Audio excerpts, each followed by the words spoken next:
Calling the meeting to order. President Ann. Here. Vice President Court. Here. Treasurer Steve. Here. Director of Alumni Relations Max. Community Service and Social Activity Chair Kelly. Director of Internship Nicole. Roxy. Director of Internship Raphael. Director of Research Phoenix. Director of Research Cheryl. Director of Veterans Affairs Jordan. Historian Parker. Director of Public Relations Sarah. Graphic Design Lauren. Graphic Design Nick. Here. Director of Social Media Jeffrey. Director of Social Media Austin. Webmaster Trevor. Academic Affairs Commissioner Hayden. Here. Academic Affairs Vice Commissioner Rachel. Here. College of Arts and Science Senator AK. College of Business Senator Jack. Proxy. Honors Tutorial College Senator Cassidy.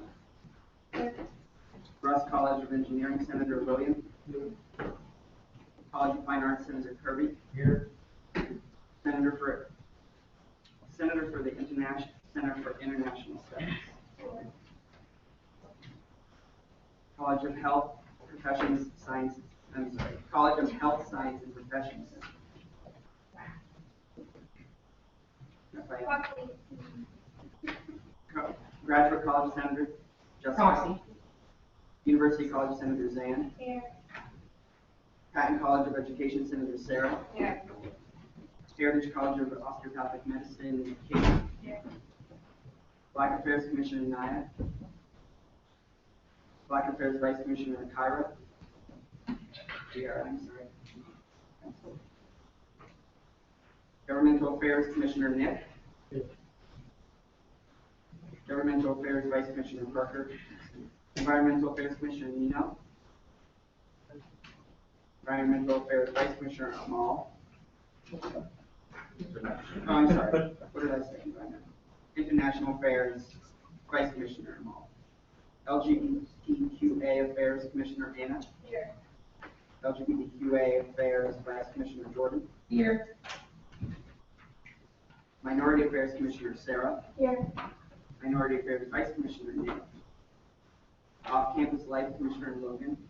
Present. Off-Campus Life Vice Commissioner Ashley. Off-Campus Senator Nick. Here. Off-Campus Senator Danielle. Here. Off-Campus Senator Aaron. Here. Off-Campus Senator Noah. Here. Residence Life Commissioner Quentin. Here. Residence Life Vice Commissioner Aaron.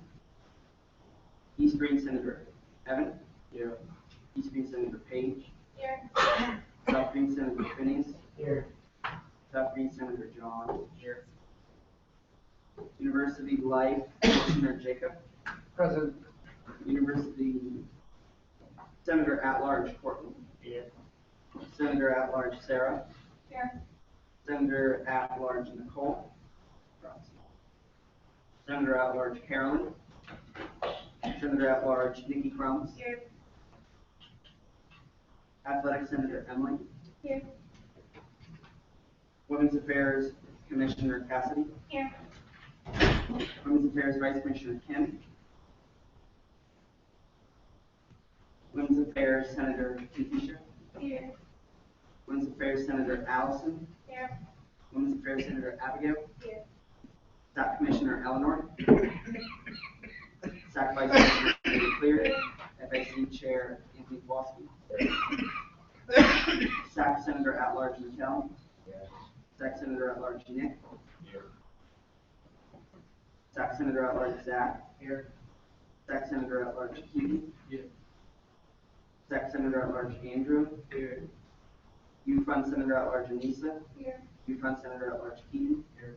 U-Fund Senator at-large Priscilla. Here. COC Chair Charlotte. And Chief Justice.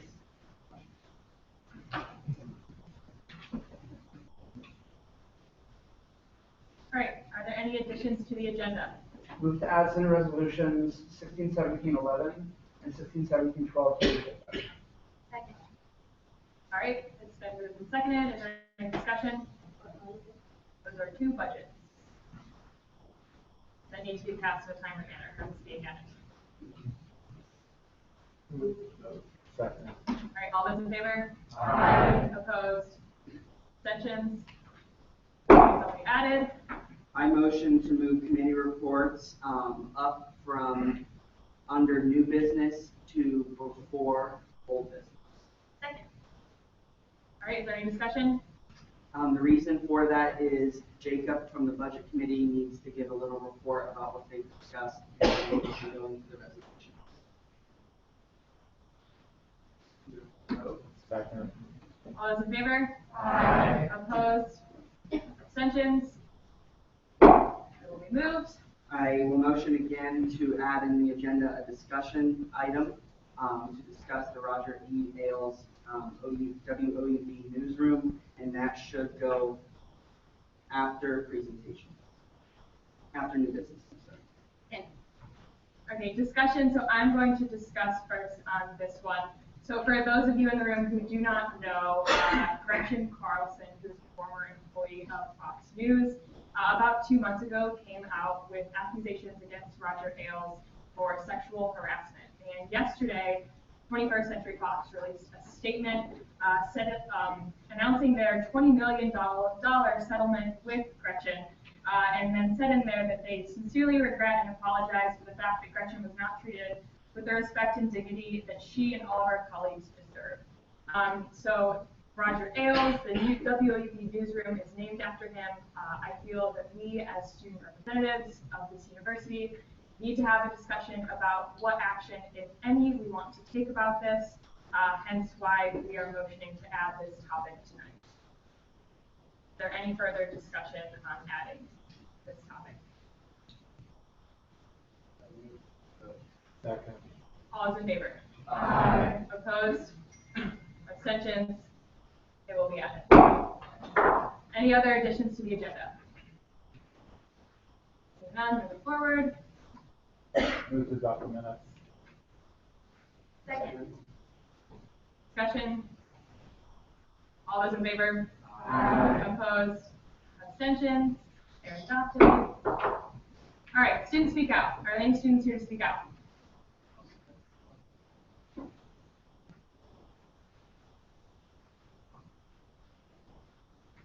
Okay, so going off what Hannah was just talking about, for about 2 weeks in our internal GSS documents, we've had a resolution that we passed last night to speak out against other details being in the newsroom. Today we released an official statement for the resolution that we passed last night at our general meeting. I'll just read it really quickly. This statement was sent to the Board of Trustees, Chair Wolford, WAB Director Tom Hodson, East College Dean Scott Pittsburgh, and I believe General Manager as well. As you know, allegations arose this summer of sexual harassment and misconduct against former Fox News CEO and Ohio University alumnus Roger E. Ailes. These allegations are highlighted by the lawsuit filed by Gretchen Carlson, which was settled this week by 20% to Fox for $20 million. In addition to the monetary settlement, 20th Century Fox issued a formal apology statement. We sincerely regret and apologize for the fact that Gretchen Carlson was not treated with the respect and dignity that she and all of her colleagues deserve. According to Ohio University Policy 03.004, sexual misconduct, relationship violence, and stalking, Ohio University prohibits sexual misconduct, relationship violence, and stalking in any of its employee situations or educational programs and activities. This policy is an essential part of the values and mission of Ohio University, and thus compliance should be expected from all members of the Ohio community.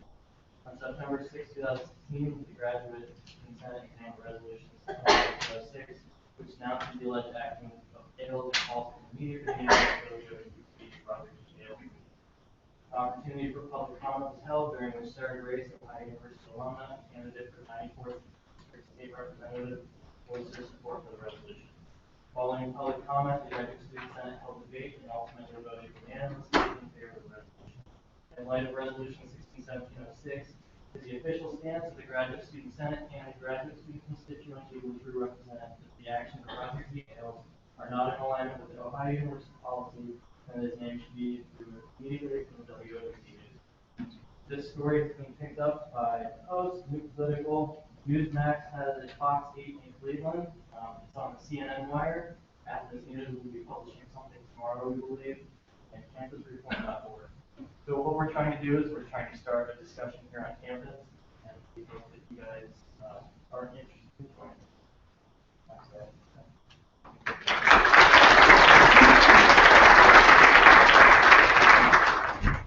Thank you. Are there any other students here to speak out?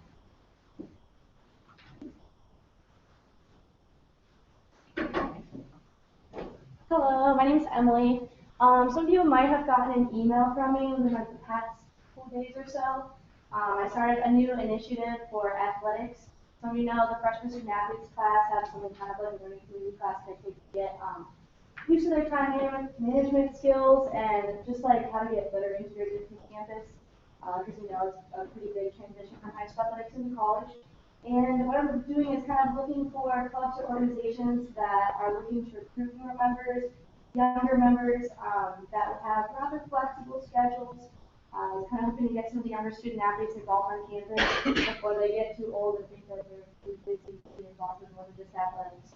Obviously, I'm here. Track is a free sport. All 3 seasons. If I can do it, I'm sure that they can too. And I'm just here to kind of represent them. You know that we can be of help to you. We really do want to be a part of everything.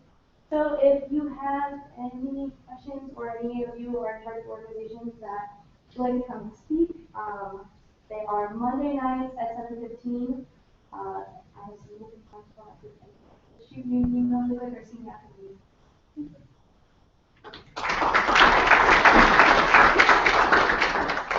Thank you. Any other students here to speak out?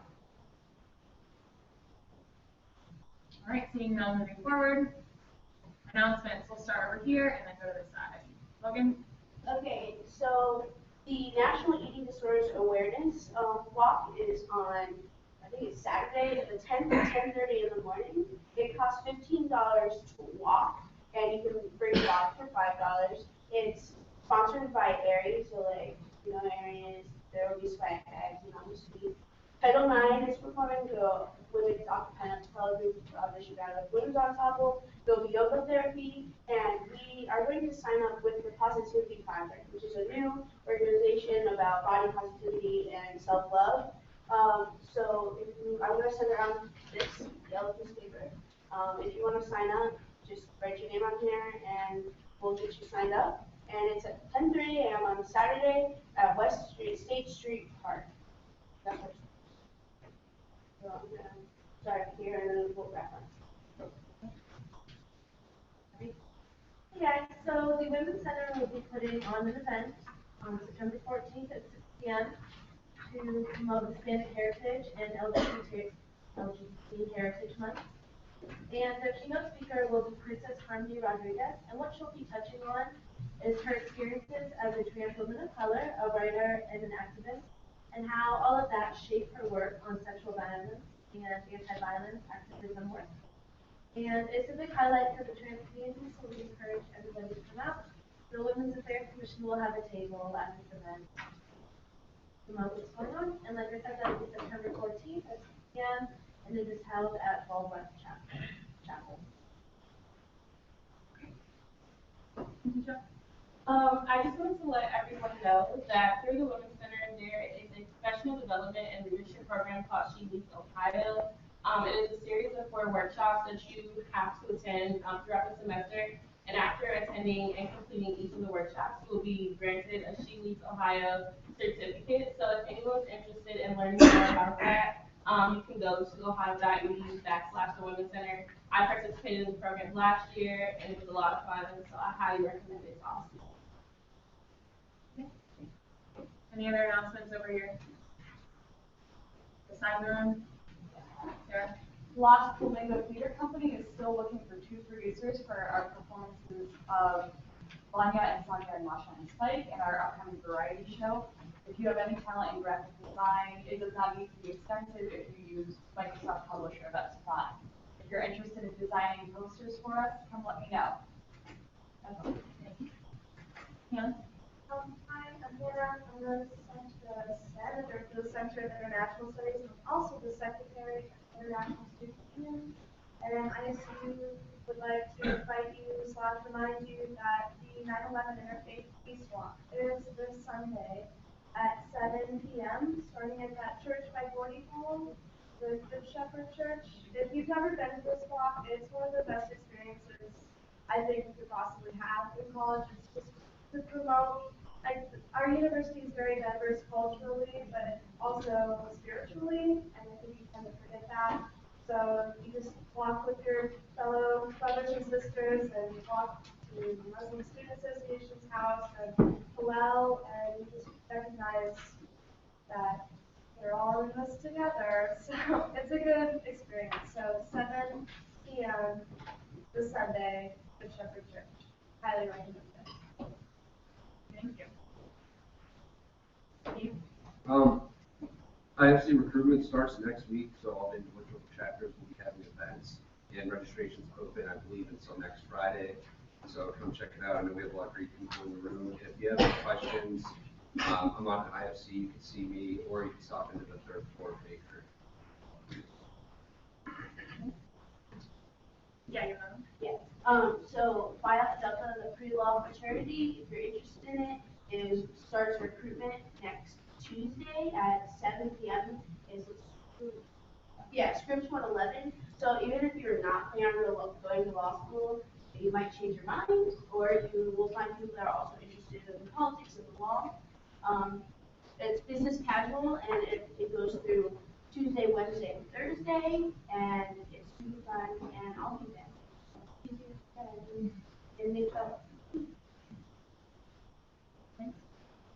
Any, Jordan? So tomorrow from 6 to 7 in the Bobcat Student Lounge, the LGBT Center will be hosting Queer Bobcat Meet and Greet. It took place with just hang out, meet with the LGBT members, And staff members from the LGBT Center, there will be free food, and I'm told there will be some options for staff as well. So please stop by there. And then on Saturday from 8 to 9 at College Gate, the LGBT Center and Sigma Chi Iota, which is the site for fraternity, will be hosting their 5th annual individual for suicide prevention. I've gone for the last 3 years. It's really good. I recommend it. Any other announcements? Okay, I have some quick ones really quick. One is Richardson Student Alumni Board. We're a professional organization that connects students to alumni. We're having an open house tomorrow from 6 to 8 p.m. in Conacher Alumni Center. Stop on by, learn more. It's really fun.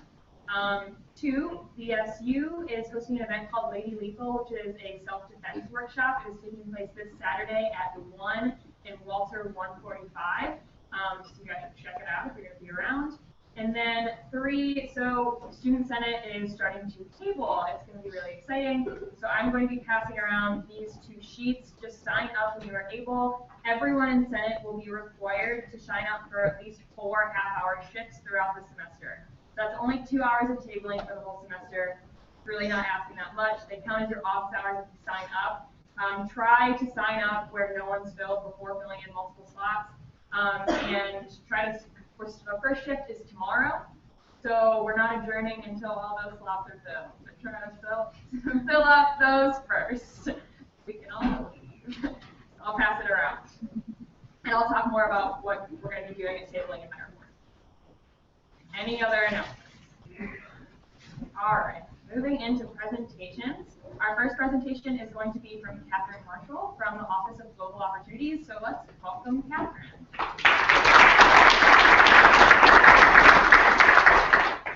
Hi, everyone. Oh, thank you, the clicker. So I'm Catherine Marshall. I'm the Director of the Office of Global Opportunities.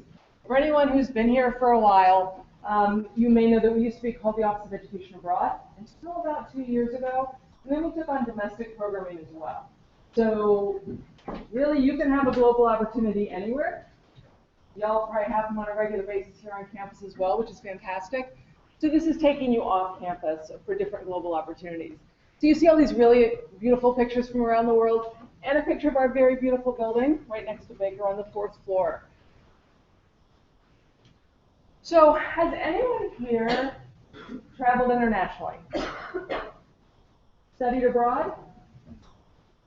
Done a domestic program? We have some awesome domestic programs. So these are just a couple of quotes that you can read for yourself about what Bobcats are saying. We've got Bobcats here in this room who have done some of these experiences. So do you guys want to throw out some of the, what did you learn from it? How did it help your personal growth or your ability to taste foods in different countries? That's one of my favorite things about traveling, eating. Does anyone want to share a little bit? Well, let me tell you what I got out of studying abroad. I did it multiple times. I did it in different ways. I did it very independently. I did it with a group, not in that order. I took students abroad. I researched abroad. One of the things I learned was what I could do, right? You set up brand new situations where you don't necessarily understand the cultural context. You don't understand, you might not understand the language. And you learn how to adapt. You learn great stories that you could then share later when you are out and about in the world. Resume building, soft skills, and also depending on the program, you might learn some actual concrete things. I became a German professor before I was the director of global opportunities. I was a German professor, so I did German, right? It made sense to study abroad in Germany. So some of the things that you can do, and I'm sharing with you, this is partly a presentation we share with students when they come in for advising, just so you get a sense of what we're talking about with students. So students can do all sorts of things, and there is no one right fit for you all as a group. Everyone has a different best fit. So students can study, they can intern, they can teach, they can work, they can volunteer, and there's probably other things that students can do around the world. And we help connect students with those things. we talk to students about a variety of different programs. I'm holding our brand new catalog fresh off the press. I have a box up here, so as you're leaving, if you want to take one, please do. If you want to take one for a friend, that's okay too. So in here, you're going to find information about Ohio credit programs. So for example, we have language programs around the world. We have environmental studies programs. There's all sorts of things going on. We have exchange programs where you switch spots with someone else. Not concurrently, you don't have to live in their apartment and they live in yours, but you're trading spots, right, at the university. This Ohio International Consortium allows you to go on a program offered by another Ohio State school. So for example, if you were interested in the Luxembourg program through Miami, you'd be able to apply for that.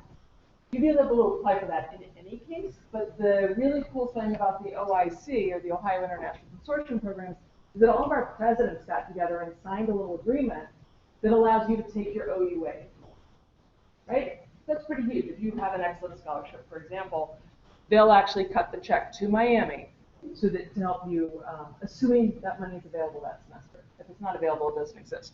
But if you have it, you go abroad that semester, that money will go with you. We have affiliate programs, so these are just organizations. They could be for-profit companies, non-profit companies, other universities that we have an agreement with, and they often offer access to scholarships, discounted prices for our students, and you can take your money there too.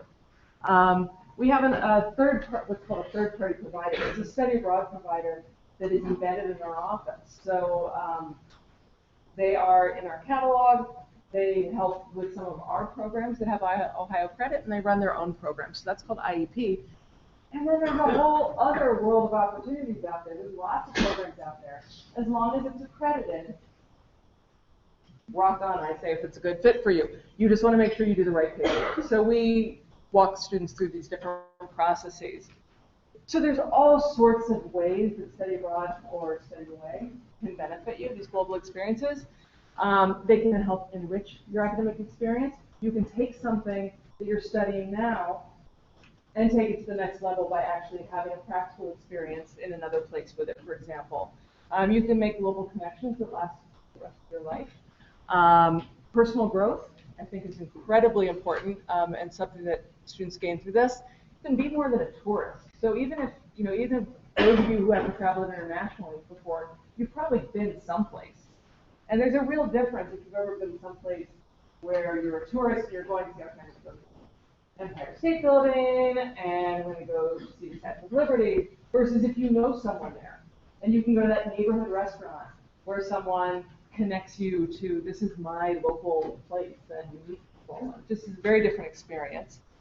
You can gain language and cross-cultural skills, and you can stand out from the crowd. Nationally, I think when L.J. Edmonds was here, she talked about the numbers. Nationally, it is a minority, a vast minority, who partake in this kind of experience. It's something to set you apart from the crowd.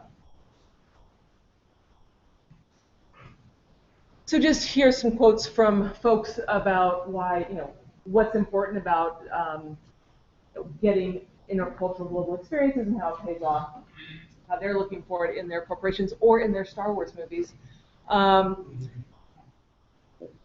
We also, so just because you go abroad doesn't mean, or just because you have, you went on the internship in LA program, doesn't mean that it's going to help you get a job. What's going to help you get a job is articulating what you did, right, and how it impacted you. And so we work with the Career Leadership and Development Center to put on workshops once a semester to have these experiences. How do you translate that into a resume? Because we want to help you connect the dots between what you did and a future employer. So here I won't, time is limited, I won't go into depth about these different myths, but these are things that, we hear people saying. I have to speak a foreign language. I can't afford it. What's it going to do for my future career? For example. So just speaking about the affordability aspect, the students can use their financial aid. They can use their scholarships and grants. non-traditional locations, I was advising a student yesterday looking at a semester in Hong Kong, which for him was cheaper than staying here, right? So there are things that you can do that are pretty darn cost effective. You can get creative. We've had students do the GoFundMe, right? We've had students go to, students who are employed, going to their employers and asking for some support. And then, of course, planning ahead, always a good thing to do. Things to consider, as I mentioned before, there is no one right fit for like every student in the world, but individuals have a right fit at the right, at that time in their lives. The first time I went abroad, I was not ready for a completely independent experience. So I had an experience that was like half and half, right? Half structured, half really independent. The second time I went abroad, I didn't want to see another American. I didn't want to speak English. I wanted to have a very immersive experience. So I directly enrolled in the university, right? One was right for me the first time. The other one was right for me the second time. So in our advising sessions, we actually talk to students quite at length about what's right for you right now. I wanted to share with you a couple of upcoming events and deadlines. The first bullet, the Global Opportunities Fair, is Monday in the ballroom from 11 to 4. Please, please, please come. Invite your friends, your constituents. It's a great opportunity to talk to people who run faculty-led programs and who run Ohio University programs and exchanges. There'll be outside providers there as well. There'll be information on funding. T-shirts. If you come at the right time, there will be T-shirts. I hear there's popcorn, popcorn, right? Smells good. We'll have on the 21st of, there's a microphone someplace, it's freaking me out. I'm echoing. There is a funding luncheon on September the 21st. We'll serve you food, and there will be information on scholarships being managed. There'll be information on some national competitive awards, and just how to go about funding your opportunity. For students who get a Pell Grant, who are U.S. citizens who get a Pell Grant, the Gilman Scholarship is a really great opportunity. Max got $5,000, so there's great there's support for that as well. And then during International Education Week, there will be the Office of Global Opportunity photo contest. We do this annually. If any of you have pictures that you'd like to submit, you could be a winner. And also, it's just great to see all the different photos up posted around. So, and I just wanted to mention a student org that is associated with these global opportunities. It's called SAGE, Students Advocating for Global Experiences, and it's on OrgSync. And yeah, available for you guys to get involved in as well. And this is, just some information about next steps, and if someone is interested, or things that you can tell your constituents about, and our contact information. And I believe, let me just check. Yep, that's the last slide. So, just to give you a quick sense of some numbers about who's going abroad. In the 14-15 academic year, which is the last, we're always a year behind on our official counts, we had 1,031 students partake in global opportunities. There were 759 U.S. students who studied abroad. There were 28 international students who studied abroad. We had 153 go-on domestic programs, and then the rest were on independent projects. So we've got a good number of students, but it is, there's still lots of room for more students to get involved, and there really are a world of opportunity. Thank you.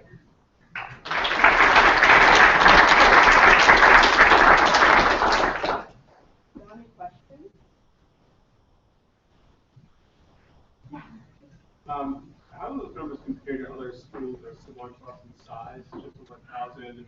Do you folks have a goal to get our students to partake in? Yeah, we talked about really wanting to increase our numbers. In terms of other schools,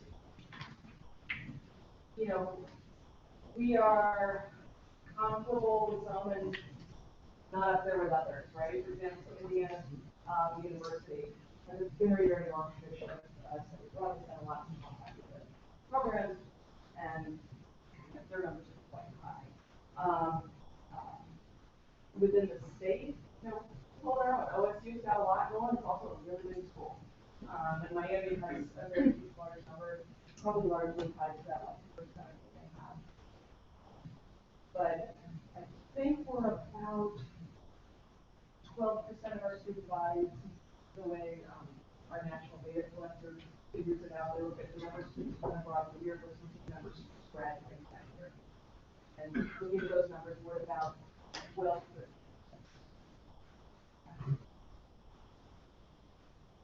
I have a question regarding study abroad when you go to another university in another country, let's say Spain. So if you go there, would you take classes in an American university, or would it be within where they speak the language, let's say Spanish? It depends. So you can go on, so I mentioned IEP, right, provided it's embedded in our office. They have programs in Spain with English-speaking universities, right, or where the language of instruction is English. So if you don't have Spanish language, you can go take your content classes in English, but you could learn Spanish at the same time. And if you were in a foreign country, I would recommend it. It's nice. But do they include as well universities where they speak just the language? Yes, you could also go to a university where if your language skills are of a level that it's appropriate, you could take content classes in the foreign language, or you could take the foreign language, just like we have OP here, right? Our Ohio program of intensive English. Universities have intensive fill in the blank: German, Spanish, French, Swahili, whatever it may be. Yeah. When students come and speak with you, do you have classes that have worry about graduating from on time for the next 4 years? Yes. Yeah. I mean that is something that people are concerned about. So one of the we encourage students to come early in their career because it helps. You can fit it in, and different majors have different sequences and more or less flexibility. And so for a major with really, sort of lockstep, you need to take this class at this time, then, there's still electives you need to take. There could be break programs. So winter break and spring break have become very, very popular. We've only had spring break programs since we went on semesters, and that has been a great opportunity. You can knock off a tier 2, a tier 3, you can get JCOM classes, so you can actually get ahead by going abroad during the term. And there's always the summer as well. Summers are our most popular time to go abroad. What do you say to someone who is thinking our office here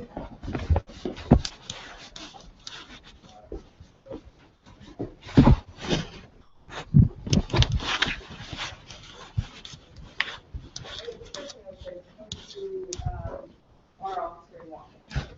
And given that we're on Wednesday, right, the week before the fair, the first thing I'd say to you is come to the fair on Monday. Right? See what's out there. We'll also have advisors out. They'll be wearing the exact same so that you can get a sense of what you're looking at. Depending on what you want to do, there could be a really great program that starts. It's there. It's waiting. If there isn't that sort of ready to step into the program, like I said, there's so many programs out there. I mean, there's so many that it can get quite overwhelming. So we talk to students about how to search and how to, identify what the best fit is. So come and talk to the advisors and the parents.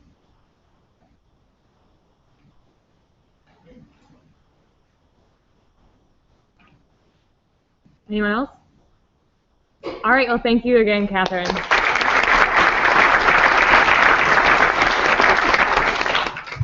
And our next presentation of the night is going to be from our student trustees, PJ and Brooke. So if you all don't know them yet, you'll get to know them throughout the year. So they attend our Board of Trustees meetings, and they are here tonight to brief us on what happened at last week's board meeting. 2 weeks ago? Last week? 2 weeks ago. Hi everyone, I hope you have a good night. Sorry our presentation won't be quite as exciting and fun as studying abroad. But if you have studied abroad, I definitely recommend it. I did the best semester of my life. I'm PJ. Some of you guys met me. I was here last year. I'm now senior student trustee. I'm Brooke, I'm the junior student trustee. I'm first year. Just a quick reminder that we are kind of condensing 2 days of presentations into ish minutes. Trying to get you guys out of here. If you have anything that catches your mind, catches your eye, write it down, or cell phone and email, and office will be up at the end, and you can feel free to reach out to us and let's sit down and go more in depth on the topics. We'll start in joint committee. So in the affordability and efficiency update, we really took time to look at what are our 4-year graduation rates and our 6-year graduation rates. What incentives do we offer for students who graduate under 4 years and right at 4 years? What programs do we have? Looking at textbook affordability and other areas. For the capital improvement plans, we took a look at the progress on buildings we are currently renovating and or building. We looked at some deferred maintenance, so places like Martin Clippinger, things like that, that need renovation. Took a quick look at the campus master plan and branch campuses. This meeting was very heavily focused on the Dublin campus, right outside of Columbus, that we are working on. And in terms of our Park Place plan, so if you walk out of Alden on the second floor, there's those 2 roads. We're actually looking to redo that area so that there's more pedestrian walkways, more outdoor activity and space for students, so kind of like another South Beach, since that's such a foot traffic heavy area. Just a quick point, we do both sit on the joint committee, and we still have, I sit on resources and audit this year, and Brooke sits on academics and then government. Resources committee was a lot of information. I'm also going to touch on 2 things we covered back in the June meetings, as you guys have been. We did an endowment review, which is really just looking at all the different money that's places coming from, and then how it's getting allocated for different assets. Design strategies, mainly a big topic was the Clippinger project. So what they're going to do is basically that area where there's a parking lot kind of to the right. If you're looking at Clippinger and the Maritime Parks in the back, that parking lot that's right there at the bottom of the hill going up to Gordy, that's going to be renovated for the new building. Clippinger will still be in full force, and then they'll shut down half Clippinger, renovating it while when that new one gets open, and then they'll shut down the other half. Basically 3 steps. It's going to take a long time, but it'll be cool because we won't actually have to shut down any classes while it's happening. Here's some other things. I've kind of named off a few of them that are in the works right now. Ayersfield lobby, James Hall heating and windows, Scouts Quad window, Washington water and wet restrooms. And then also a couple renovations on the branch campuses, a new permanent boiler renovation, which happens on the back of West Green. And the final phase of implementing ID swiping instead of getting 2 keys, one for your room, one for your residence hall. You'll have your ID for all residence halls, and we're kind of getting into that last piece of that. A big topic back in June was the SUCS Academic Center, which I'm sure a lot of you have heard a lot about in the papers and things like that. It is the academic center that will be put near Keaton Field for the athletes. Talked about that a lot. We had a lot of discussion. Some pieces of it more than usual because we had Joe McLaughlin from the Senate, from the faculty senate, who came in and shared how he thought the faculty should be brought in on the project. And one thing that was definitely emphasized is that there is 0 university funding coming to this project. It is coming 100%. All the facilities, everything is being done through a private donation. And they're coming from the Sook family, who has donated millions and millions of dollars to this university. And from the board standpoint was, if we say, no, we don't want your money for this academic center, then what if they just don't give us money next time? But if next time we're like, oh, we want to give a couple $1 million to the university, they don't feel like doing that because the last donation wasn't appreciated. So that was one of the points brought up. This is not going to cost students any more money. This isn't coming out of our general fee. It isn't coming out of our century bond. It's completely private donations. That's one thing I wanted to point out to you guys. And so anyone that might have questions about that one. So the committee I sit on, academics, didn't really have a lot going on, but some highlights that we did discuss. We're working on improving the sexual assault and rape aid for survivors. We brought in a woman from Oklahoma University who wonderful things there, and she's really going to spearhead this project and this initiative to make Athens a very safe place for survivors and to prevent anyone from ever having to become a survivor in the first place. So really looking forward to hearing some feedback on that. First year retention increased by 2 years to 13%, which is absolutely fantastic. We're very excited about that. As I said before, we really discussed changes in the 4- and 6-year graduation rates. They have gone down, but that's due to the reporting method. It's a little bit hard to explain, but it's very messed up. Basically, it's due to more people pursuing co-ops, internships, study abroad, and having degree uncertainty. So that's why these numbers are dropping. We're seeing more fifth years and people who are staying one extra semester. So that's why there's a drop in 4-year graduation rate and an increase in 6-year graduation rate. Audit committee, if any of you are very passionate about audit and want to come talk to me in my office about it, I will set down some time to talk to you. I'm not going to explain it all to you. Basically, no news is the best news you can have in an audit committee. That's all I'm going to say about it. I know it's going smooth. And in other news, we're currently working with our search firm that we appointed back in June with Keepers and Inland to find our next president. We have a search committee appointed as well with 21 different members on it, I believe is the right number.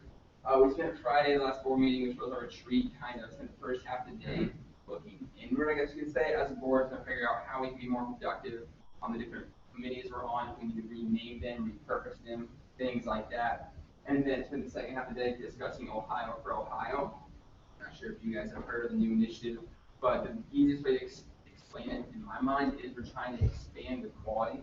We are trying to leave a big footprint on Ohio. We have all these different campuses and centers around Ohio. We kind of have the southeast. We're starting to move. We have one up in Cleveland, Dublin, out in Beaver Creek to the west. So we're just trying to keep that expansion going. We don't want to lose quality in those expanding places, as we don't want to lose the quality of our home base back, which I think is important to, of course, the admin committee. And then one other thing I wanted to point out back in June, that was another topic, is that we approved the increased compensation for the president. We usually do in the August meeting. This year we did it back in the meeting. Next meeting is October 20th and 21st. It will be here on campus, Walter Hall, just below us. I don't know the room number, but the fancy looking room that's that direction on the first floor. And that'll be all day on Thursday. It's just different committees you can sit in on. And then Friday around 10 is usually when we start the actual board meeting, where the president brings out all the announcements. There is our contact information, personal cell phone, email, and our office is Baker 301, which is right next to the vending machines, right next to the superintendent office. Kind of looks like a closet. It's us. So feel free, if I'm ever in there, my door's always open door policy. Our contact info is outside the office as well. So you can write down our cell phone. I will be, text me, let's be honest, don't call me. I'm not going to pick up a number I don't know. So just text me, I will be much more likely to get back to you quickly, or an email works as well. Do you guys have any questions that can be answered now, as opposed to meeting with us individually? I'd be happy to answer them both with you too. I know you mentioned talking about just looking at the current construction projects and renovations. Yep. Did College Gate come up at all, or is that on schedule? College Gate is on schedule. It will be done before meeting. Really, the main goal is having them before the meeting to be done. So it is on schedule right now. It should be done here in October. I know it doesn't look like they're making progress, but really everything on the outside is kind of just like They fixed the heating. It doesn't really affect the project. They had to get down deep. Once they got deep, it was kind of sitting there, fixing the steam tunnels, and then fixing everything on top should be pretty quick. Sounds good. Yeah. Two questions. One, Yeah. I believe that is set to start next. and then, as a new student who's coming from another county, I'm curious. That was brought up. I actually brought that up back in the meeting about the living art project. The fact that is a big part, not the distribute. I don't know. I'm not even sure where the off-campus people have to park. I'm not sure. It's in the purple lots. I know the one that they're going to tear down. The green lot, so they don't have there are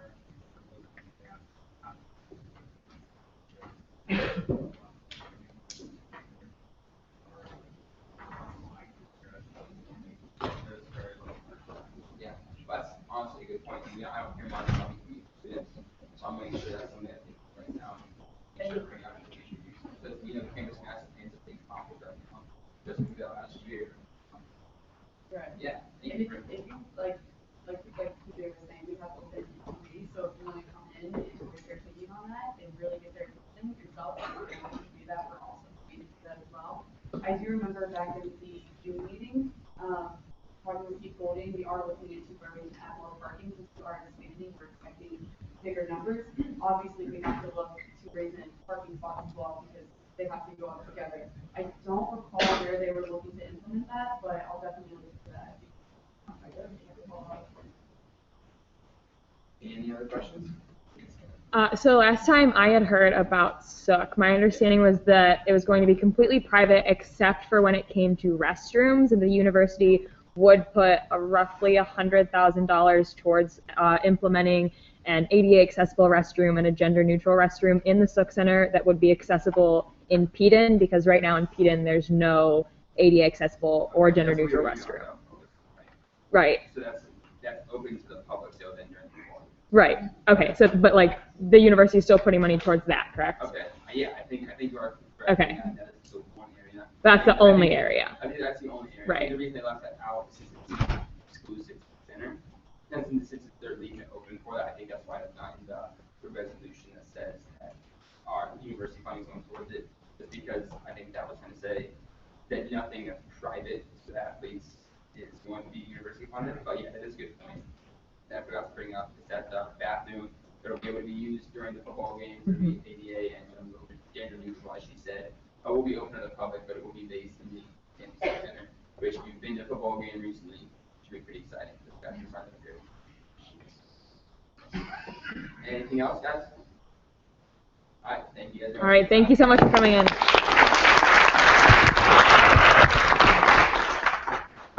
Okay, moving on to committee reports. Budget committee will give us a brief report on the budget we have. So, budget committee's formed, we have 5 resolutions we've already seen. 3 of them are next week, 2 of them are this week. The 2 this week are very straightforward. There's an event for governmental affairs that's coming up in a few weeks. It was kind of pressing because it's advertisements for that event. The other one is a international affairs event to reserve a space for November.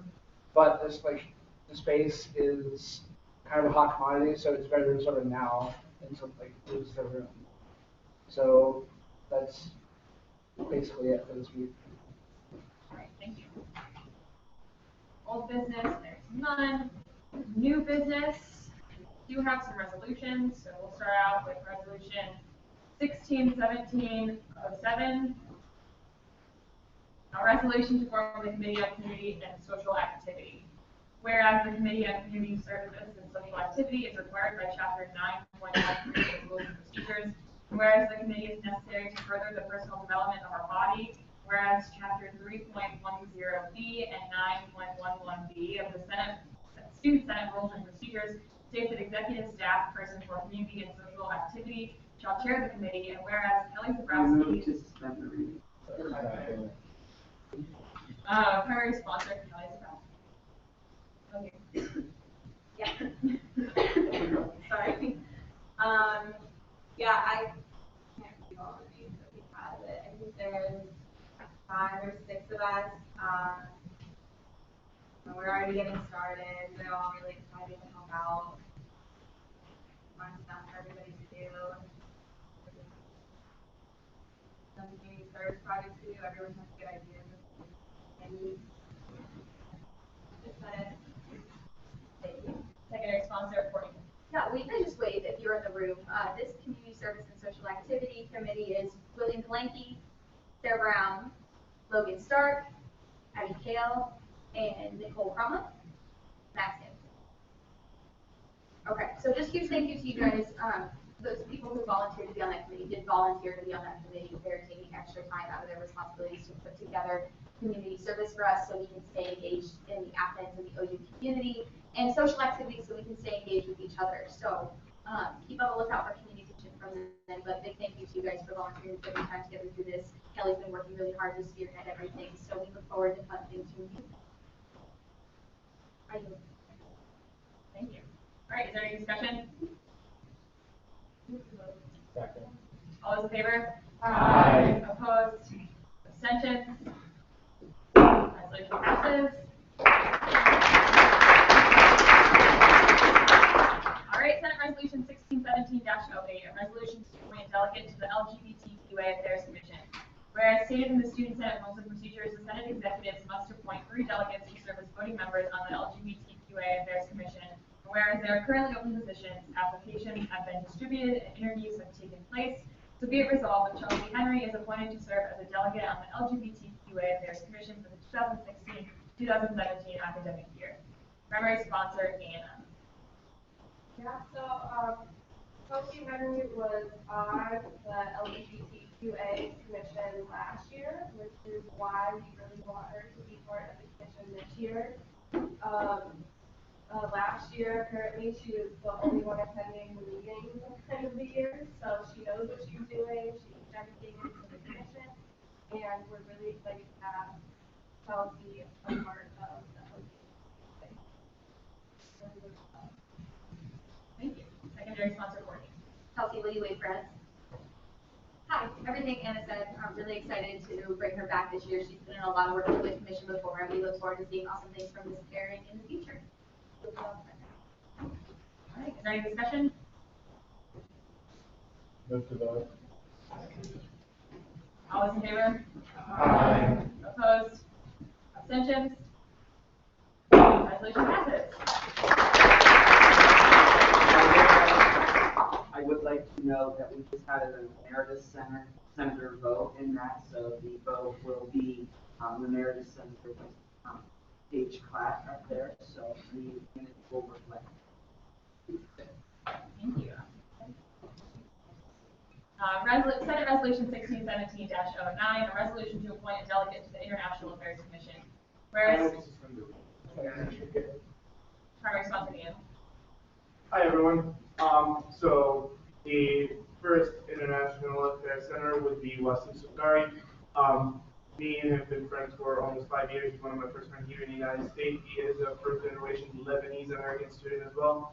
So I already put him up to speed. He was here visiting before. This is his first semester here at Ohio University, but he was visiting me last semester, and he loved it here. I put him up to speed to all of the international affairs, all the business that we do here within the commission, how the international system works and everything.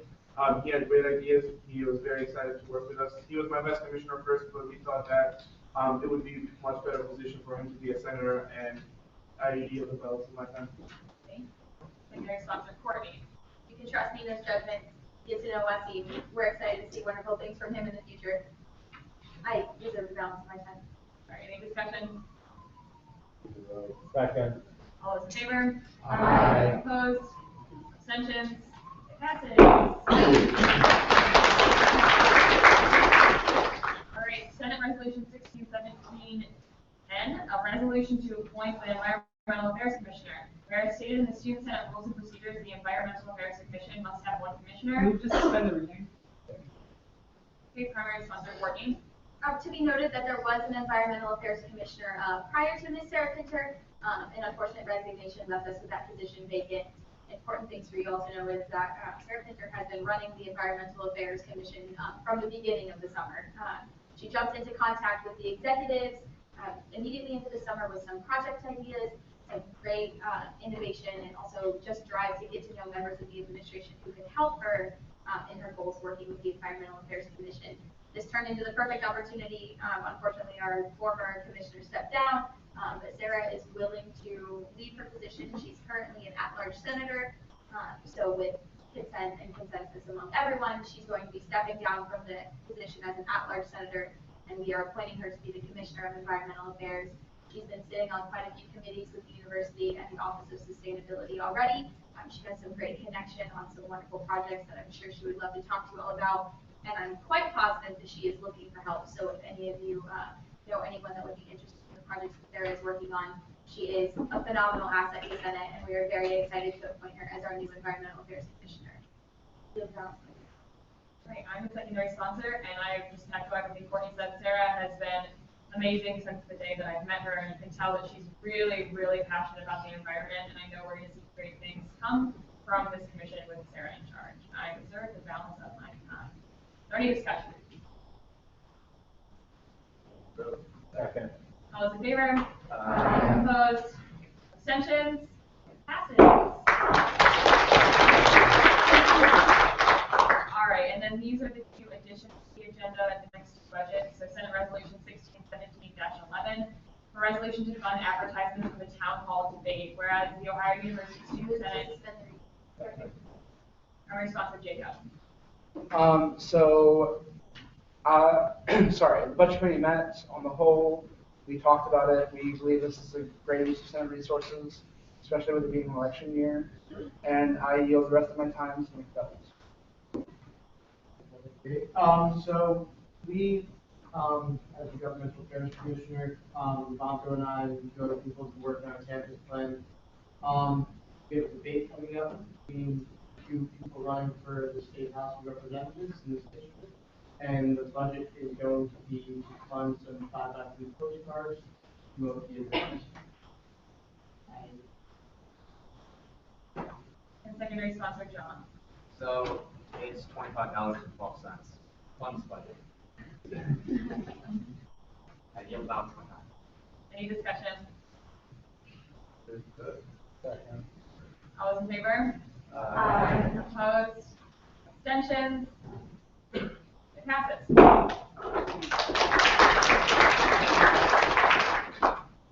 All right, Senate Resolution 1617-12, a resolution to fund Baker Ballroom for international speed dating. Whereas the Ohio University Student primary sponsor Jacob. Yeah, so we met yesterday and the budget committee talked about this. We approved it unanimously. It's for the international speed dating event, as it says, and I will yield my time to Nino to talk more about it. Well, hello again. As you guys see, it's a straightforward. This is the fee for renting Baker Ballroom. I know the event is way far in November, but it's very, very time sensitive. That was the only the day that I found was the only data available in a 3 week span. So you can just see how crazy it is to actually get a Baker Ballroom reservation. So we went ahead. We moved fast. We tried to go to yesterday, and added it into the agenda today. And I yield the balance of my time. Secondary sponsor Carolyn. Yeah, so Nino talked about this event that he was going to put on after a retreat for those of you who were there. For those who weren't, I'm sure you'd be thrilled to talk about it. And it's definitely something that should be used in phase 4 because it's very difficult to get that being reserved. So I highly encourage everybody to have this budget, and I yield that. Any discussion? What day will it be in November? November 2nd, I believe. First. November 1st. Move to vote. All those in favor? Aye. Opposed? Abstentions? Passes. All right, so before I go into commissioner reports, we need to add to the agenda the topic for discussion. So you heard from myself, you heard from Ian about the situation around the Roger E. Ailes WOUB newsroom and what's happened with Roger Ailes. So I would like to use this time to decide as a Senate how we would like to move forward. If anyone would like to present ideas, go for it. We're discussing it as a group. Raise your hand and then I'll call.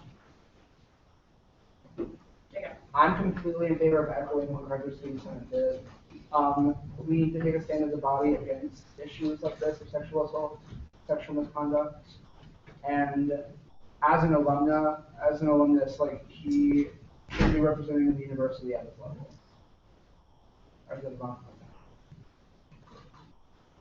No. I have to completely agree with Jacob, and also the fact that there hasn't been that much of a push here at OU. There hasn't been much political pressure for us to change, the name. Something does need to be done. I would be in favor of having the resolution to have name change to someone else, or just having the just for us to get done. Because something like this should not be condoned. It should be done wholeheartedly.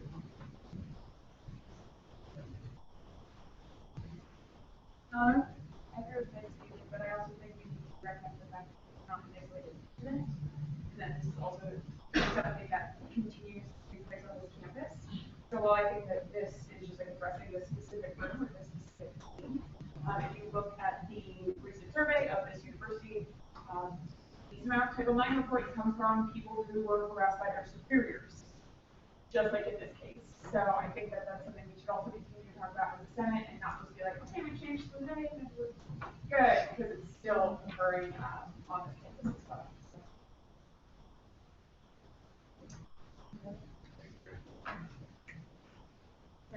I think also in agreement with what Marcy saying with survivors more, I would say that when we're considering the renaming of the facility, we should consider naming it after an advocate, a known advocate for survivors and victims of sexual assault.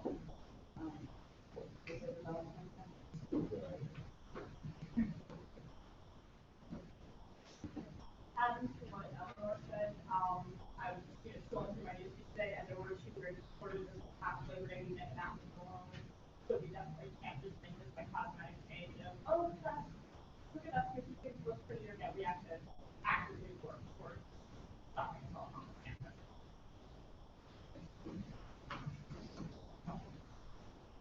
Other voices and thoughts?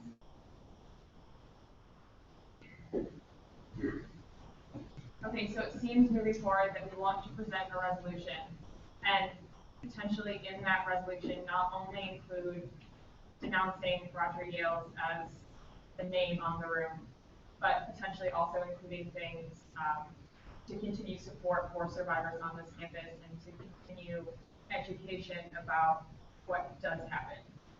Is that correct? Yeah. Okay, so would anyone like to work together to draft this resolution for next week?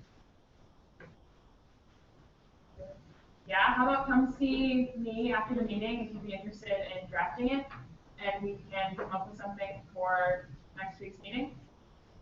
I move to form an exploratory committee on the naming of the WOUB newsroom, the potential renaming of the WOUB newsroom, and education on power-based personal violence here on campus. Second. All those in favor? Aye. Opposed? Abstentions? Okay, so we will form that committee. And then so if you're interested in being on that exploratory committee, come talk to us after. Send Courtney or I an email, and we will start that, potentially have something next week, potentially keep the committee going, and we'll move forward from there. So come up and talk to us after, send us an email. Thank you all for engaging in that discussion. I think that's really important that we have, and I appreciate your time for this. Now moving on to commission reports. Okay, hopefully some slightly more positive news. I mentioned last week to all of you that certain commissions would be giving a report, and then the commissions that don't report at this meeting will be reporting at the next meeting. So we're going to start with the Off-Campus Life Commission. Yep. Okay, so we met in like 10 minutes before the meeting started, and we chat about the different things we're going to do. The first thing we want to do is put together, well, the commission will attend the panel because it's that getting a panel for people they don't come. So they will put together a brochure of what kind of like a brochure pamphlet of what people who live on campus can do to avoid trash cans, to avoid getting your party shut down, why parties get shut down, just different ways off campus to better their lives living off campus. Another thing we chatted about was putting together a flyer to put in upperclassmen residence halls about moving off campus, and possibly chatting with some students, and we also chat about Grief Life and what we can do for the people that live in houses off campus that are in Grief Life, since they're kind of in their own world. If you have any ideas about that, chat with us, and we can like do that. We're also have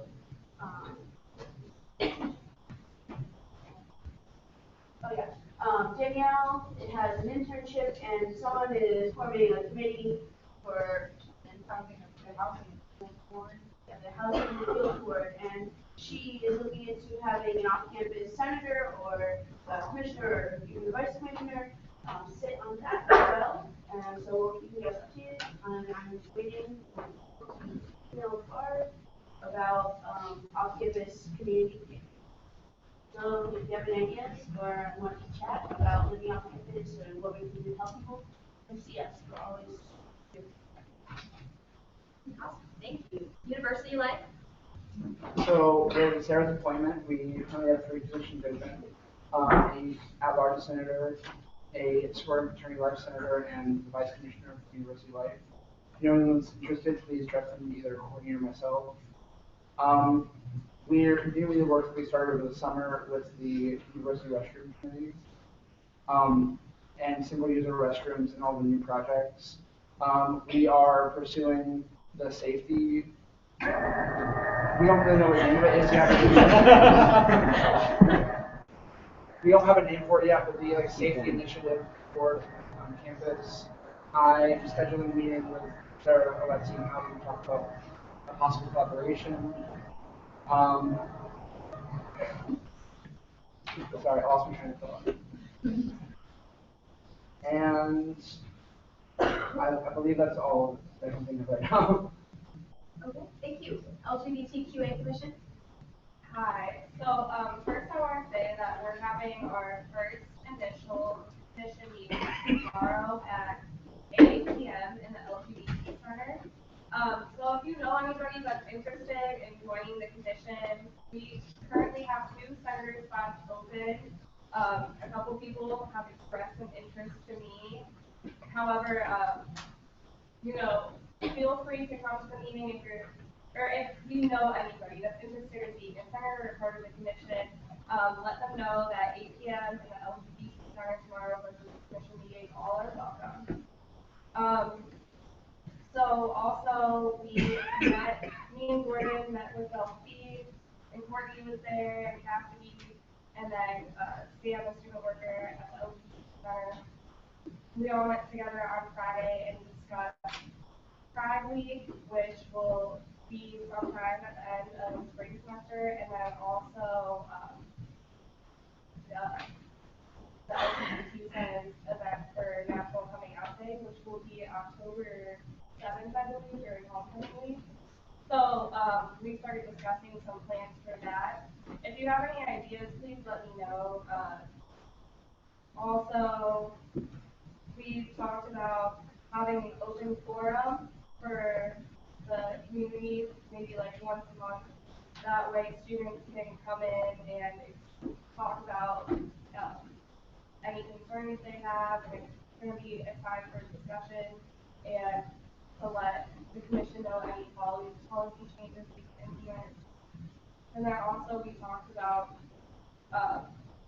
possibly making it a policy university-wide to have pronouns on any university documentation, which we kind of are extending from this name tag, having our pronouns on the name tag, having pronouns on any university documentation, any name tags, things like that.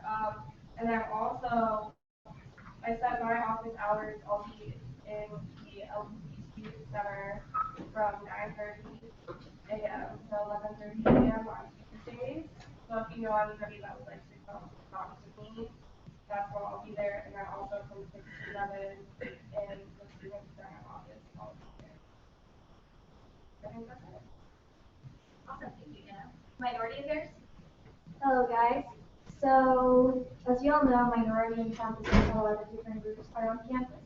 So our first activity that we have planned, and it has already been discussed with, okay, I'm going to say.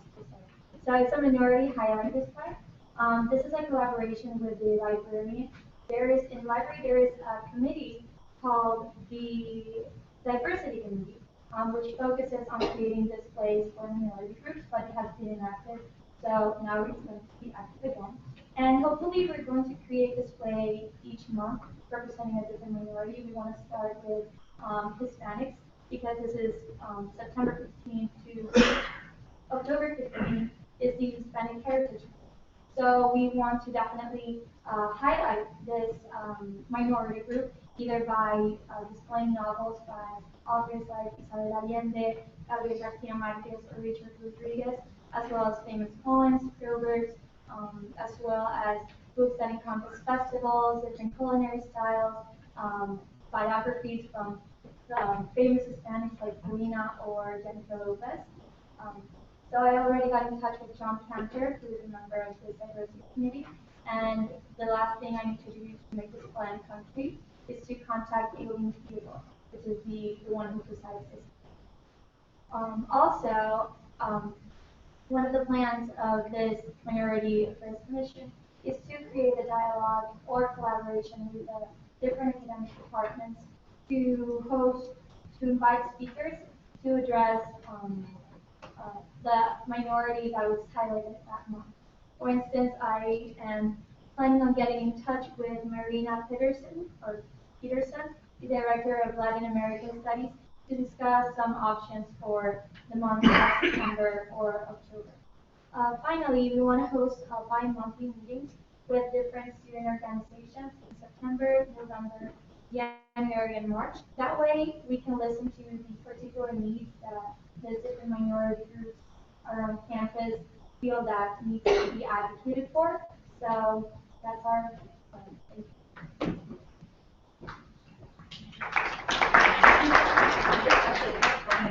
Thank you. Governmental affairs.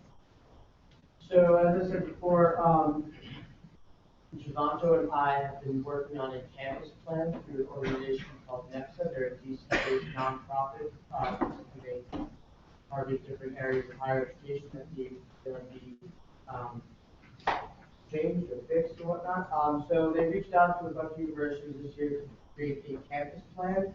The campus plan was a plan that they wanted each university to create that was specific to that campus to create voter education, and voter registration, all aimed at the goal of having a voting campus.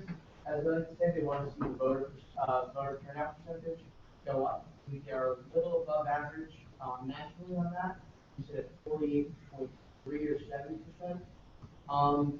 With that being said, the campus plan is going to go for a while. It's aimed at we have a bunch of different facets and a bunch of different intricacies in it.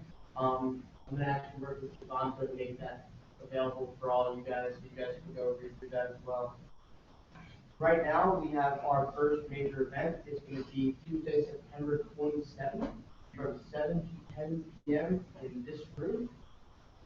It is going to be a town hall style debate between State House candidates Jay Edwards and Sarah Grace, who are the Republican and Democrat nominees respectively. The overall goal of that event is going to be to target down-to-the candidates that are still going to have an effect on things such as the economy, such as tuition, at the state level. Also, that's going to be National Voter Registration Day as well. So we're planning on registering as many people we can in this room. And yeah, that's really it for this group. Okay, thank you. All right, so we're moving on next to executive officer reports, so I will just start.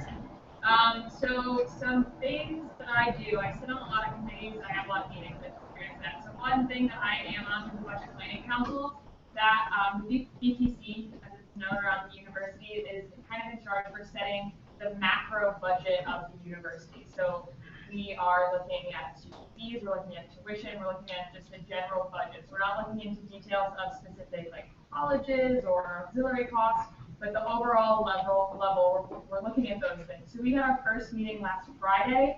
I'm going to try to update you all on what happens in those meetings, just so you're aware. And anything that I say interests you, you can come up to talk to me in more detail. I'm happy to share anything that I can with you, or point you in the direction of someone else who can share. But just so you all know and are aware that I sit, oh my god. Sometimes I wear shower caps. Okay.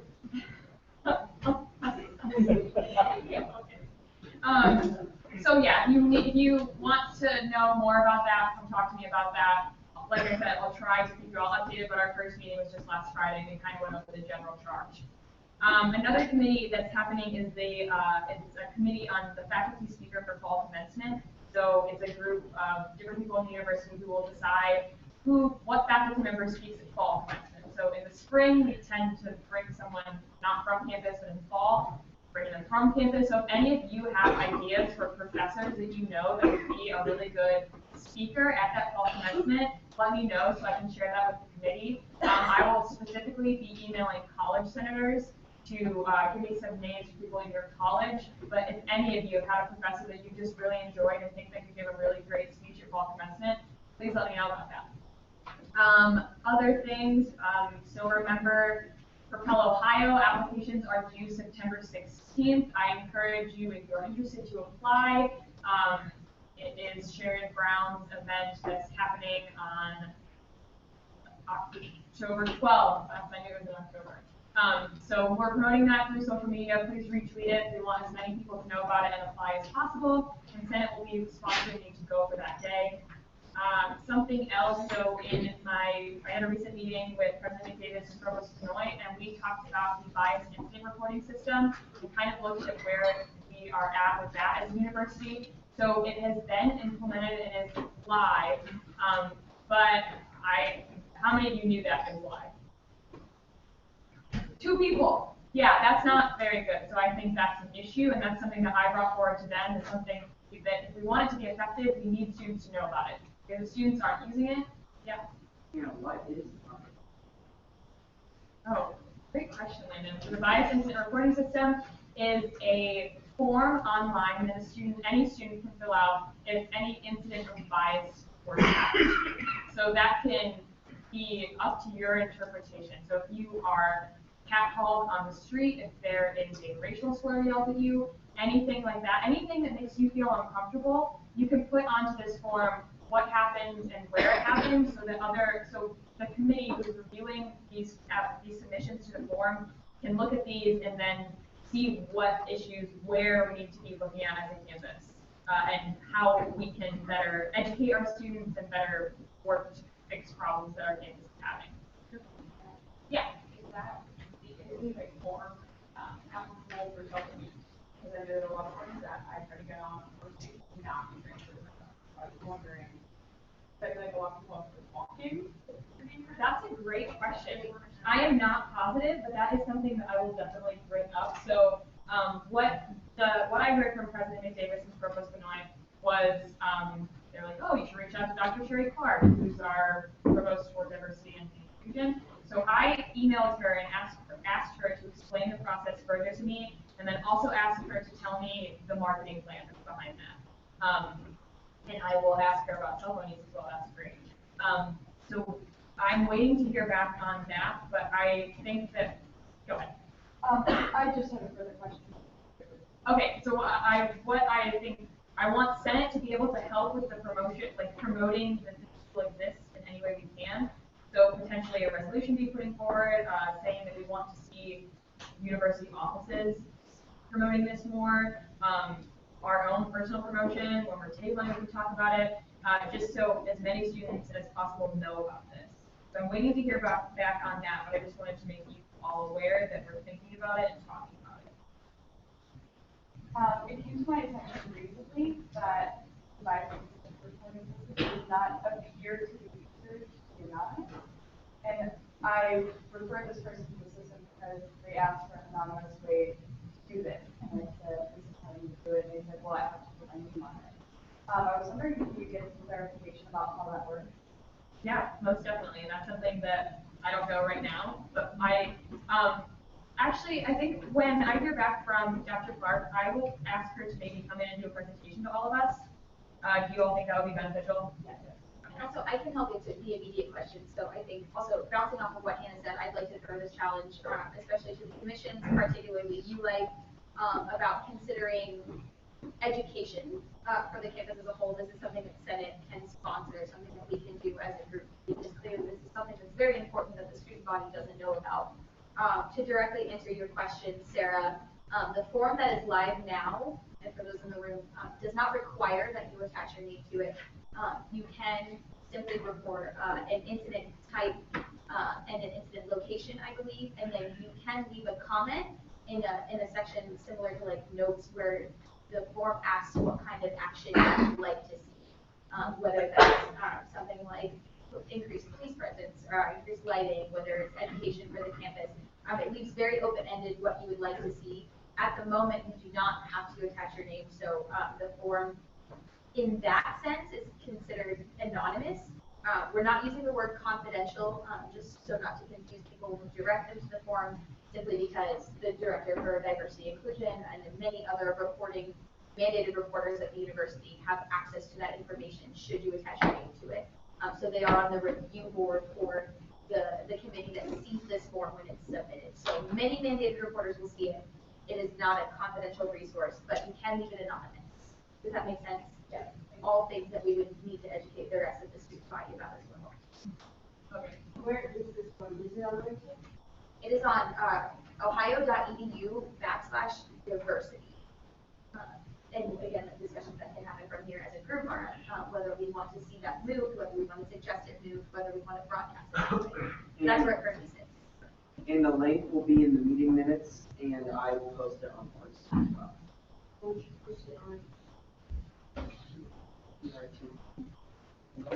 I would suggest that before we do start broadcasting it, we get our plan for an education together. That way it's not this random link from student 7 without because clearly like, we don't even have all the details yet. So let's get all those together. But be ready, be on your toes to definitely launch those education programs in this semester. Right, because what I would really like to see out of Senate is really strong marketing of this tool. But like Courtney said, we should be understanding what we're promoting fully before we launch into that.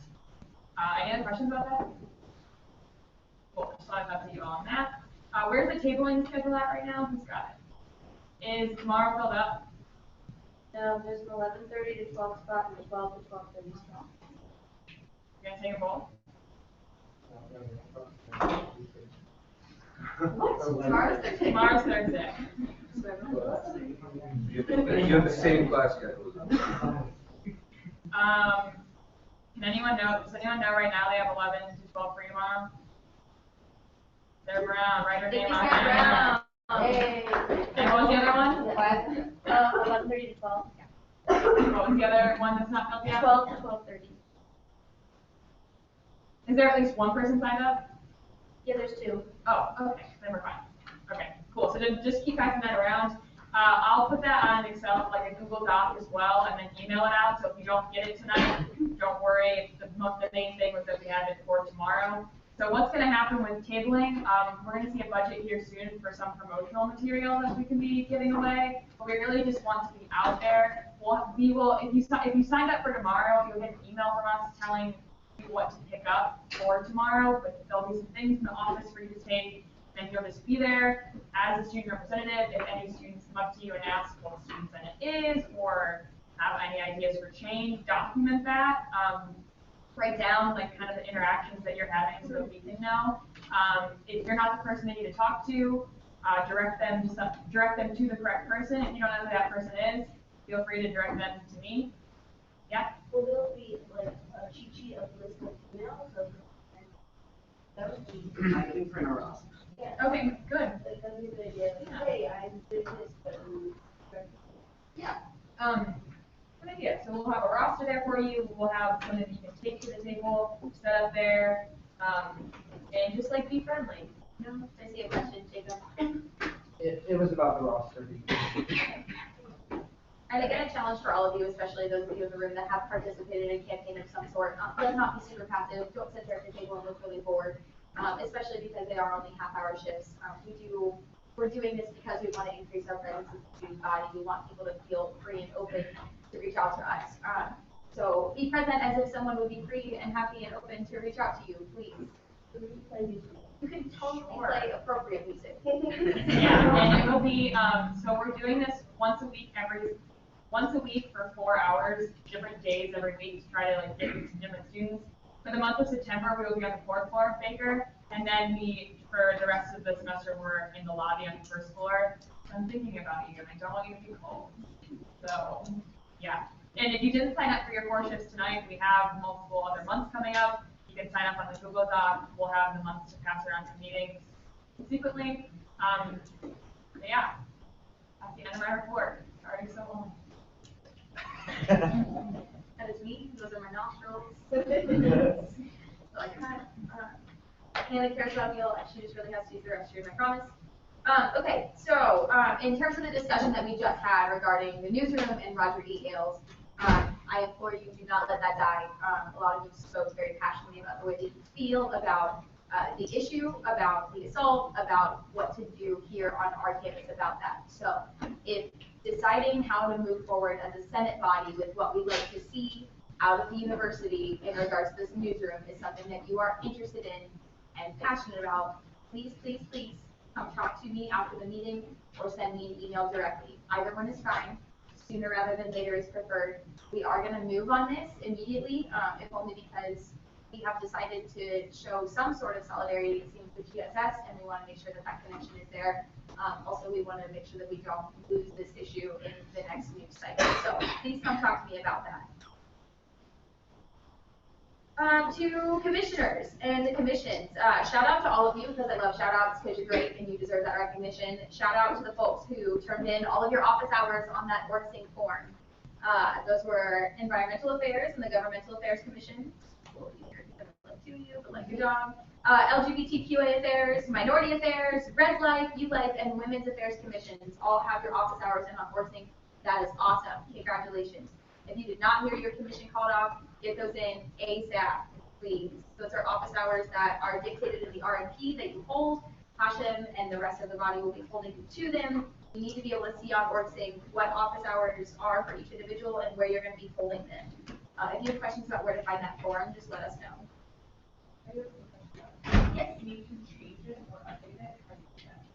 If you need to update it, you can go back in and resubmit the form. Okay. Sure. So if you find it, I don't know. Yes. So the whole point behind the office hour form on ORCSync was your office hours, the one you submit, will be the set in stone form. Because everyone has to have at least one in the office. We want that one to be, so we can expect you on that day at that time in the office, so we know where you are. Your other office hours can be wherever you want. Like some of the special interest commissions are in the office that they represent, and that's super great.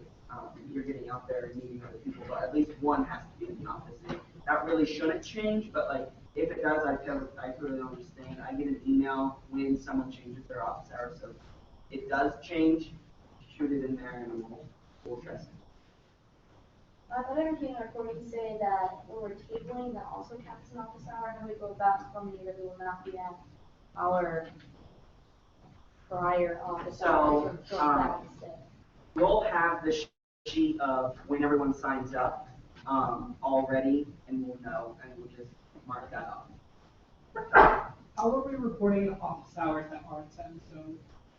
Or are we not? I would say, yeah, go ahead and report them still on ORCSync. I mean, that would be super fun for me every week, but you know, you got to do what you can. So just post it on there, and also I will mention commission, committee, and office and tabling does count as office. Your office hours that are set in stone should be the ones that you dictate where they are. So, for example, for you, the LGBT Center, those ones are the ones that we'd like set in stone. Since you can be in the Senate office whenever is available for you, that's sort of for the time being an honor system. We see youth executives are in the office most often, along with Landon and the staff, so we will know those of you who are in the office. So I would ask, like, to bounce off of that, the ones that you are keeping flexible, keep those to your Senate office hours, and have the ones where you'll be in your respective centers, the ones that you in your office.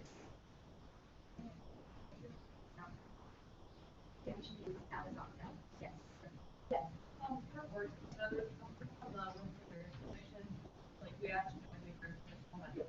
Yeah, Kantisha told me about that earlier, and I'll tweet. Kantisha, I'm sorry. Any other questions about those office hours? Okay, be holding them, please. To commissioners, see your email for a doodle that I sent you about our commissioner group meeting.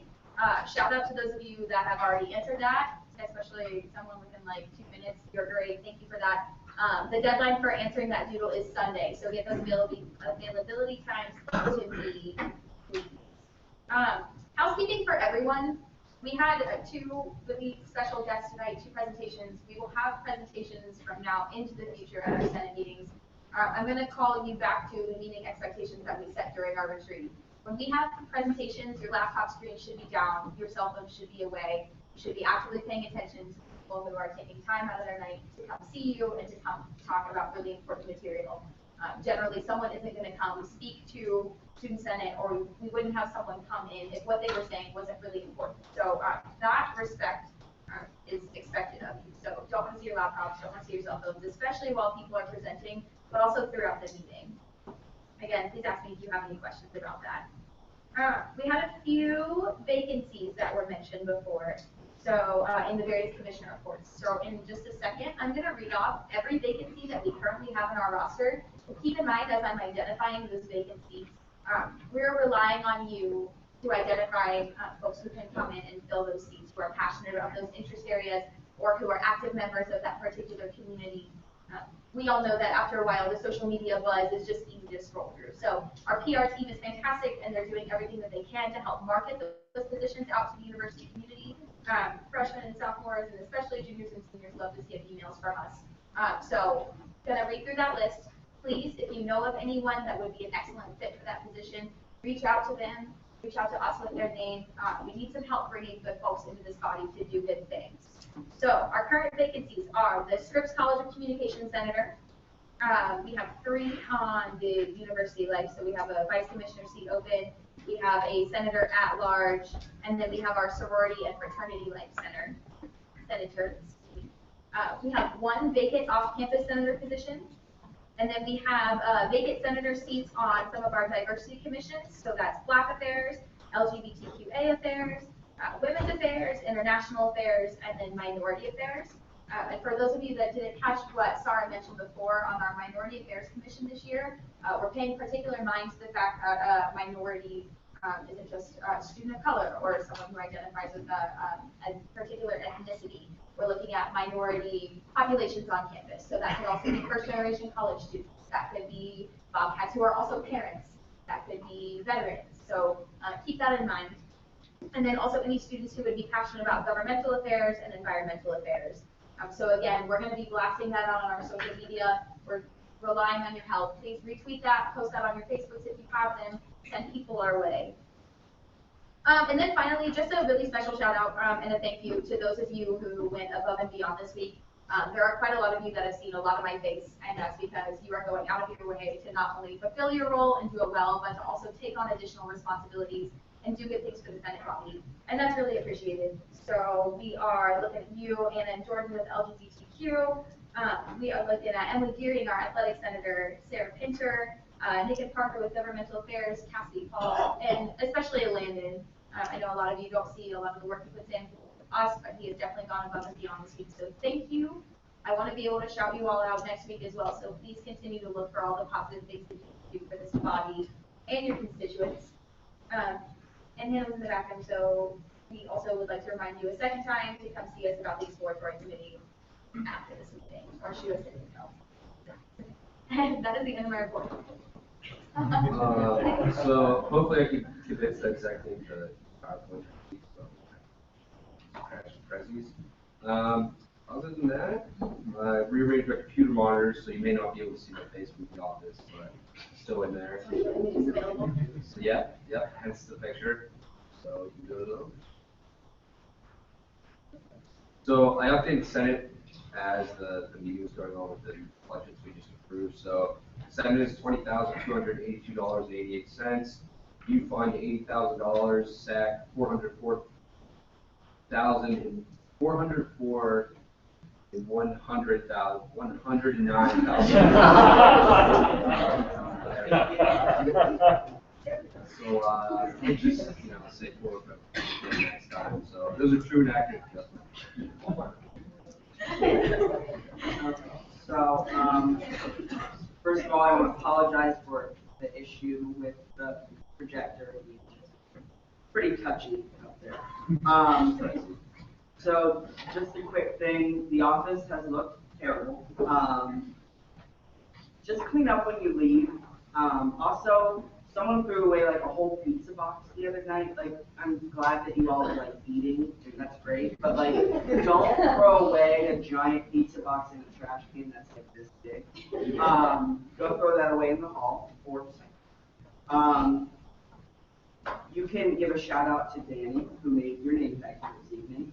Some of you are probably like, why do I have a dot on mine? The dot is so we know that you're a voting member.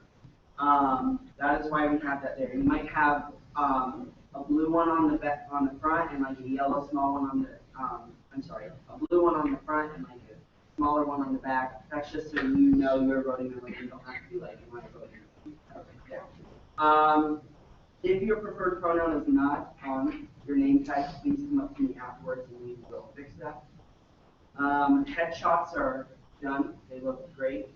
The webmaster will be uploading those to the website, and then they can be, I think we will let everyone use it. Yeah. Professional. Use it for your LinkedIn. Yeah, use it for your LinkedIn and your Facebook. But I like that sentiment, your individual headshot. Want it? Yeah, we'll make a form on work. No. So also with OrgSync forms, they're great, but everyone needs to kind of keep up and fill them out, especially the campus involvement form, because within the next 2 weeks, we will be sending you what student orgs you're going to liaison with. So everyone kind of needs to fill that out, so we're not giving more than one Senate member the same committee. Same organization. So I'm just going to go real quick through what staff is working on right now and what any of you want to help with them. The chair for Community Service and Social Activity, Kelly, is looking into adopting a highway as a philanthropic event for us for many years. She will also be planning our homecoming week festivities as well as our director of alumni relations events. The co-directors of internship, the application closed yesterday. There were 32 total intern applications. That will be the first of the rolling applications. So if you're still here, if someone's interested, we're not going to say no. They can still apply. And then we'll be conducting interviews very soon. Yeah, go ahead, Raphael. Oh, yeah, we're gonna start interviews tomorrow. I think I spoke to all commissioners except for, so you guys have not spoken to me about what you want to see in an intern. Please all ping around afterwards. Please let me know. Me and Nicole are really looking for that. Or if you don't care, again. And then when the interns get selected, they will be doing an intern project. The now director of graphic design, Nick Preston, will be helping make pamphlets for tabling. He will get started on getting us Senate merchandise. We all love our Senate merch, but we're going to get some new stuff. So he's going to help with that. Webmaster Trevor is here.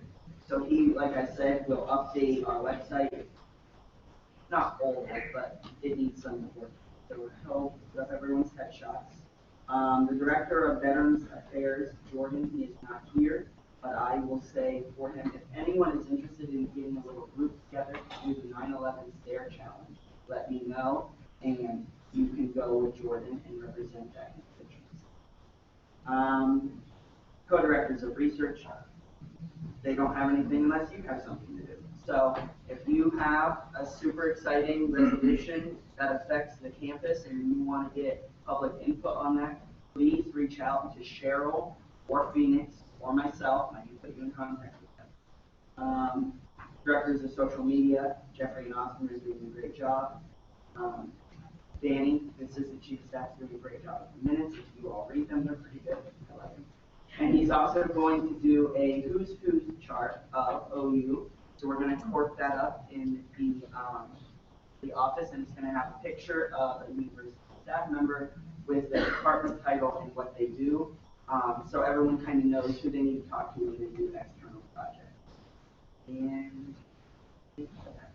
also, just one last thing. The meetings might be running a little long, but that should not discourage any of you from coming. We need to keep our quorum up so we don't end the meeting. So. And so that you don't get referred to the division. That's it. Because you have a duty to your constituents as representatives. Yeah. All of that. Yeah. So that's the end of my report.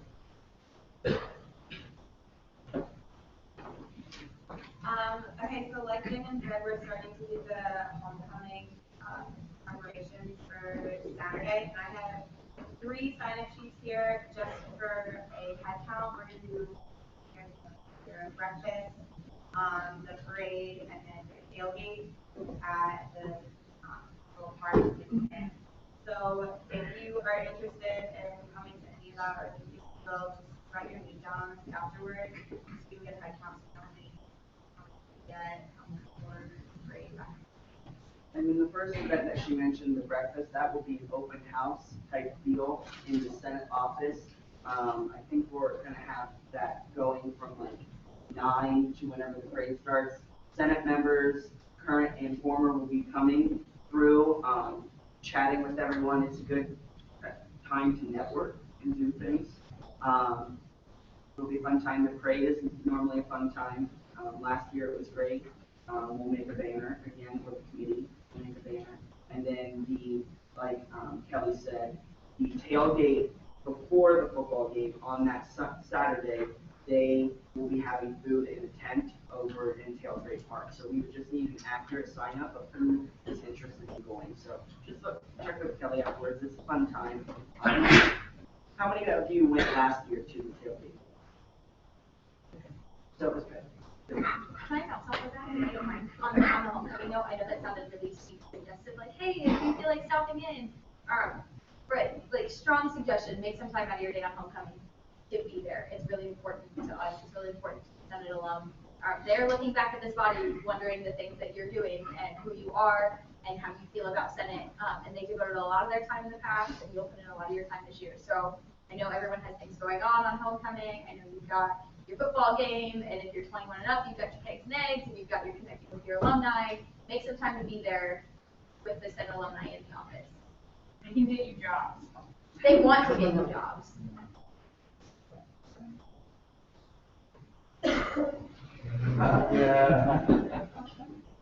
So I'm going to start off by yielding some of my time to So as Chief Justice, I'm trying to take things more seriously with time, so I don't want to keep you like on the radar directly.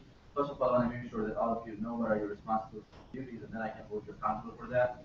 So I checked with Lyndon, and the updated rules and procedures are up on posting, which means that now onward from today, you cannot have the reason that I did something wrong because I didn't have access to the procedures. Accordingly with that, your ineffectiveness, so I'm just trying to caution you for something which can go against you, to make sure that you're not reported for something like that. Your ineffectiveness during the meeting can go against you, which Courtney kind of highlighted, be that on phone, laptop, or not paying attention. Or along with that, your appointments. So to all those commissioners who are appointing, like vice commissioners, your recommendation is something that the executives do. But you are appointing, make sure that you're fair and square. The appointment is announced properly outside of this room, so that it's open to all students and they know which vacancies are there, so we can appoint not only that someone that you know or your contacts or your friends. That something can go against you because you had an inaccurate or invalid appointment. Something like that can go against you, so please be cautious of what you're doing. And again, if you have any question, any concern, please let me know and I can help you guide. Hopefully next Wednesday meeting will be hopefully introducing the new justices and the clerk of court, which means that from next Wednesday onwards, the judicial panel will be complete and we will start our activities and operations effectively. I also want to request you, if you see anything missing, any misunderstanding, any misinterpretation in the rules and procedures, please let me know with the judicial panel so we can look into that to make it more precise and accurate and not create any misunderstanding. So that's it. Thank you so much and good luck. Thank you. Also, in my report, I have nothing for my actual self, but Jenny and Jason send their regrets. This week is National Suicide Prevention Week, and they left early to go to a vigil. So they just wanted you to know where they were and bring some attention to that as well. But they're still fun pictures, so you should look at those. That's all that we collectively have. Second. All in favor? Aye. Opposed? Abstentions? Thank you guys. Thank you all. I know it's a long meeting. You all rock.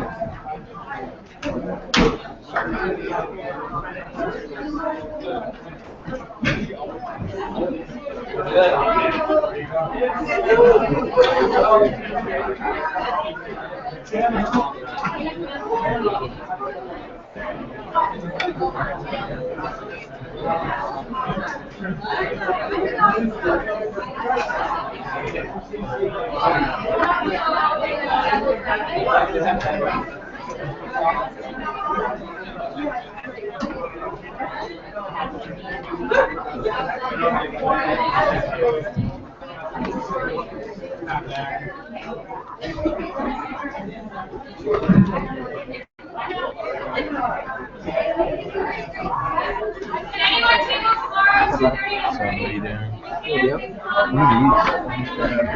I literally just wanted to eat a bowl.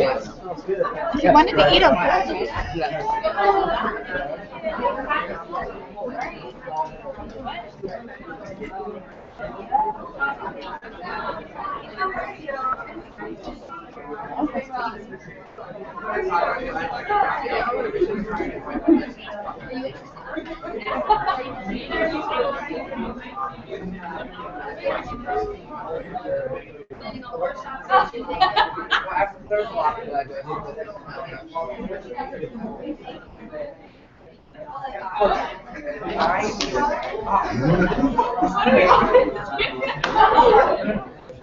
No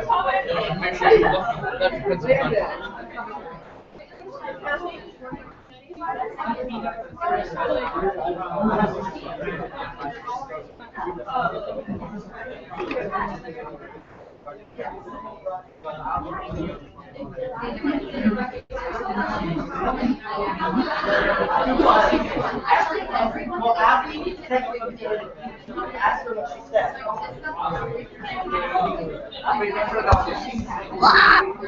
How much did you hear, Abby? Wait, there are 0 viewers. Oh. How do you